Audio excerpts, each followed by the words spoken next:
Uso po ngayon ang pagbabiyahe o pamamasyal ng mag-isa. Ang tawag dyan, solo backpacking. Tanging bag lang ang iyong katuwang sa pagtuklas ng iba't ibang mga lugar. Pero paalala ng Department of Tourism, kailangang pag-aralan ng mabuti ang lugar na iyong pupuntahan para hindi malagay sa panganib. Si Cesar Apolinario on assignment. I'm journeying James and I'm a solo backpacker. Sabi nila malungkot daw bumiyahe mag-isa. Pero para kay James, isang travel vlogger, mas trip niya ang pagiging soloista. Nalibot ng araw niyang mag-isa ang halos 80 isla sa Pilipinas at maging ang ilang bansa sa Asia. I like it when I experience the place na ako lang and I'm close with nature. Yun, parang iba yung feeling na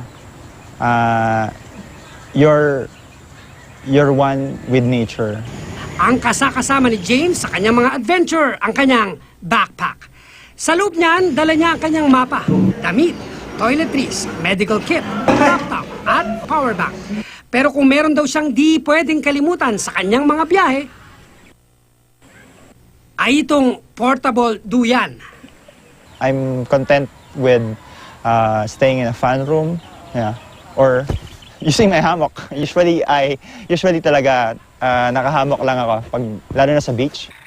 Isa si James sa mga Pinoy jet setter na nahuhumali ngayon sa solo traveling. Di naman tutol sa mga biyaheng solo ang Department of Tourism, basta't may iba yung pag-iingat at paghahanda. Bukod sa maayos sa supply ng tubig, pagkain at transportasyon, dapat din daw tingnan ang seguridad at crime rate sa isang lugar bago ito puntahan. We see it as a new and exciting tourism activity. It offers enormous opportunities for the tourist to move around on his own. Oras na gumastos ka, ang nakikinabang yung mga locals, yung mga communities. Pero hindi raw sa lahat ng oras, puro magagandang alaala ang bit-bit pag uwi mula sa solong bakasyon. Minsan na raw na hold up si James nang bisitahin niya ang bansang Malaysia. Hassle papunta ng pauwi sa Pilipinas. I have to go to the embassy, fix my papers sa immigration ng Malaysia.